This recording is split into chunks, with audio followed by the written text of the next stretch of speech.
I'm Heather Nugent. I volunteer, I travel, and I try to make a small difference in the most responsible way wherever my adventures take me.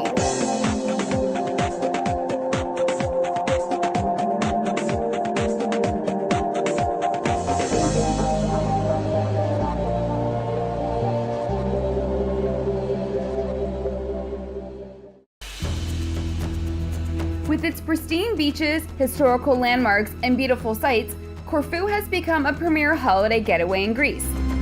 Located in the Ionian Sea, it's the second largest island and it's the perfect place to vacation. But if you really want your trip to be extra meaningful and unique, visit the Corfu Donkey Rescue.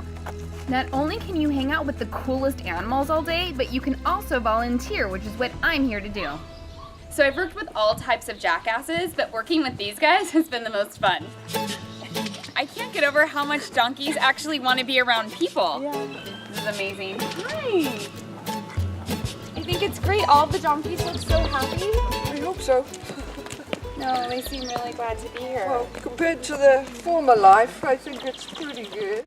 Sadly, there are a lot of stray and abused animals in Greece. It's an awful, heartbreaking situation, but one woman decided to do something about it. Meet Judy Quinn. She moved from England to the island and started the Corfu Donkey Rescue, which runs on donations and sponsors. When I came out here, I started volunteering at a dog shelter. And realized that many donkeys, especially 13 years ago, were just being abandoned like the dogs. People who just buy and sell donkeys as a business. Oh, that's a business. It's a business. People buy and sell donkeys, and what's the purpose? Why do they buy them? What do they want them for? These days, I'm not really sure. I mean, to be fair, there are the little old Greek ladies who have to give us their donkeys. We go and pick them up, and they're in tears. You know, it is their only friend. They probably spoke to that donkey more than they did their husband, for years. Judy is beyond amazing. She does a lot of the work around the farm herself, but she can always use more help. I couldn't do it without my volunteers and my team. Yeah, it's all teamwork, and that's the important thing. Thankfully, through a lot of support, we've got bigger and bigger and bigger. You know, we started off in terrible places, but when people heard and the donations come in and sponsors come in, you can do a lot more. I don't want it to be any bigger than what we've got. Because we don't have enough volunteers, we can't get good staff. We just couldn't cope with it. You know, the important thing is that what animals we do have, we look after really well. Rather than just take everything in and do it in a bad way.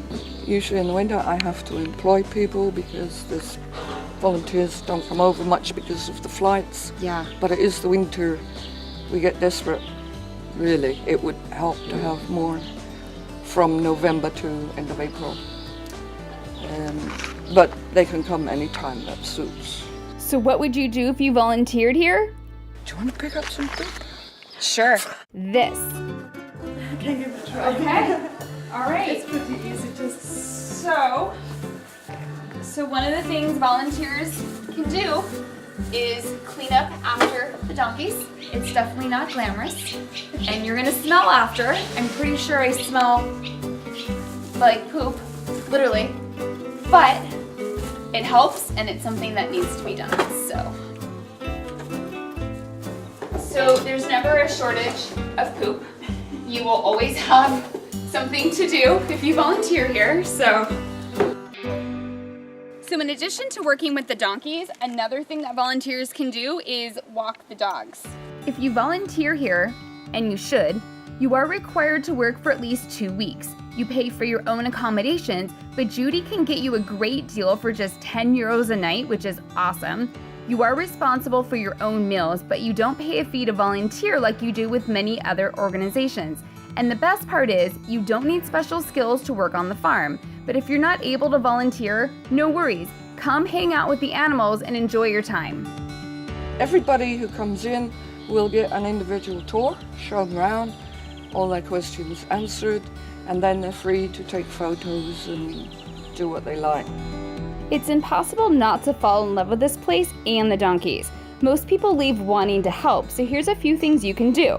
Bring carrots and apples for the donkeys, They love them. You can give a donation if you'd like, or adopt a donkey for €90 a year like I did. I chose Kavala. What's his name? Kavala. Kavala? Kavala's been following me around ever since I got here. Yeah, she likes. Maybe she thinks she gets a big cuddle from you. Oh, she's so sweet. You know, I wasn't expecting the donkeys to be so friendly and want so much attention from people. Yeah. Judy does everything she can for animals on Corfu, but unfortunately she can't help them in different areas of Greece. In Santorini and other islands, donkeys are used to carry tourists, their luggage, and anything else up hundreds of steep winding stairs. They're whipped, yelled at, and forced to stand for hours in the hot sun without water. It's cruel and hard to watch. If you see abuse, she suggests you contact the Greek Animal Welfare Fund. The Corfu Donkey Rescue is such a special place, and it's a great organization to support because abused, abandoned, and sick animals get a second chance to have an incredible home. It's an enchanting experience that I'll never forget, and I can't wait to come back. But best of all, volunteers are needed and actually make a difference. For more information, check out www.corfu-donkeys.com.